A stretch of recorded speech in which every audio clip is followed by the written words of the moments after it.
Hey, what's up everybody? Anyextee here. Today we are at Giza, and I am taking you along for an adept expedition, taking you inside the Sphinx enclosure, where we will be taking a look close up at the so-called hidden entrance on the northern side of the Sphinx. Now, while I have already covered each of the hidden entrances in a very detailed, comprehensive video that I made around this time last year, where I investigated the origins, identity, and hidden entrances to the Sphinx, to which I will leave a link for you in the description below, I did not, however, show any video footage of this section. So I would like to share that with you today so you can have a look for yourself up close at something the casual spectator isn't even aware of. And you'll be taking a look from inside the Sphinx enclosure, which is not available to the general public. This footage comes from one of my Adept Expedition tours. I recently returned from the Ancient Technology and Symbolism tour of Egypt that I led with my colleague and friend, engineer and master craftsman, Christopher Dunn. We kicked things off inside the Sphinx enclosure, and I have over 2 hours footage from inside the enclosure that I plan to upload. I have created a playlist here on my channel called The Sphinx, which I am constantly updating with new content. On this playlist, you will find all of the videos from inside the Sphinx enclosure, so please do check that out. But for now, let's get into the footage and take a look up close at the Sphinx North entrance. One of the other so-called entrances, which we can't say with certainty, is right here. If you want to gather around, you can actually see where the stone has been filled in. So here, Sahila, can you hold this? So if you can see here, obviously, the stone is right here. There's evidence, there's old photos that have surfaced where this was removed, and there was actually someone standing down, one of the workers standing down inside the Sphinx in the early days. So this is what we would consider one of the entrances. The problem is, we really don't know how deep down it goes or how far back it went. From the photo alone, you can't really make a conclusive decision on what was exactly happening here. But I just want to point it out because the average tourist is going to, well, the average tourist can't even come inside the enclosure. This is a very special group. But if anyone were to look at this, they wouldn't even realize, but there was an opening here. And there is one video online where Zahi Hawass, and we don't have any academic papers written about it, but there is one video where Dr. Zahi Hawass actually says that he's been inside.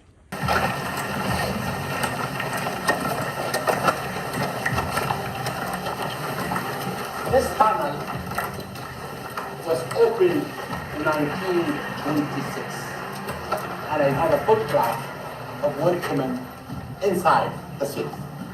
And when we did the restoration, I reopened it again. I reopened it again. I reopened it again. But we don't really know much more about it, so. There is one on top, behind so the... we talk about those as well. You can't see it, but there's actually three technically.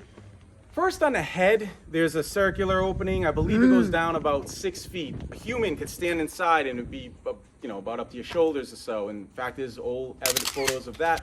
That's been sealed up now. I believe that was a male race as well that put cement. You can't really go down. What is it? Does anyone have an idea what that hole is about? Headdress. I tend to lean toward that idea The what? myself. It's almost like a Lego, right? There's an opening with a hole. And for a long time, there was an archaeologist here, one of the early Egyptologists, George Reisner. He was from the Harvard University expedition. He did a lot of the work here on the plateau in the early days. He's one of the proponents that put together the idea that this is Khufu.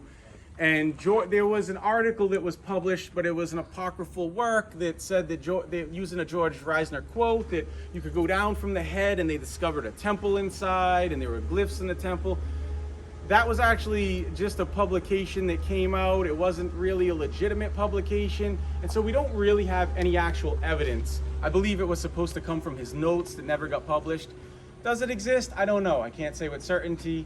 And what I can tell you though is that we know it went about 6 feet down and then it was filled with cement. Right behind the head, somewhere probably around here, up there, is what's called Herring's Hole. Herring was an early explorer along with Howard Weiss, who came here to the plateau and explored a lot of the pyramids and did a lot of damage. Howard Weiss used a lot of what's called evasive technology. He literally was exploding things and drilling into things in order to, penetrate the antiquities. Nowadays, we've moved away from that. We've evolved, and we try to use non-evasive technology so that we can preserve the archaeological integrity of the site. So they were trying to find if there was something in the Sphinx, and they drilled down, a drill got stuck, and Zahi pulled it out in the last two, maybe 3 decades. And so that would be up there. And then the fissure that Manu was talking about a little earlier that runs across, there was a big opening in the back of the Sphinx. There is the major fissure, okay? This is the fissure that runs through the whole ditch, the monument, all the way to the other side. And we can talk about it later. Again, I would just refer you to my video on YouTube to give you a full detailed description. There was legend and lore, there were ideas about a tomb being in there, and so forth. But there's another opening, which is a natural geological fissure where the hump of the Sphinx is cracked. So if we want to head over and follow Dr. Manu Saifzadeh. Okay, so we are going to stop it here, but no worries, because I will be releasing more videos from the Ancient Technology and Symbolism Tour, including more content from within the Sphinx enclosure. So you'll have an opportunity to hear more from myself, as well as my colleagues, Dr. Manu Saifzadeh and Christopher Dunn, inside the Sphinx in future videos. Alternatively, you can find a full video of our experience inside the Sphinx enclosure uncut inside the private membership section of AncientEgyptMysterySchools.com. AncientEgyptMysterySchools.com is my private membership site where I offer content not available here on YouTube. Private members receive discounts on my tours of Egypt with Adept Expeditions, and both are great ways to support the work that I do here on this channel. I will leave a link below where you can learn more about becoming a private member of AncientEgyptMysterySchools.com, as well as a link to Adept Expeditions where you can learn more about our tours. And you can drop a comment below, let us know what you think. If it has been reopened, why was it reopened?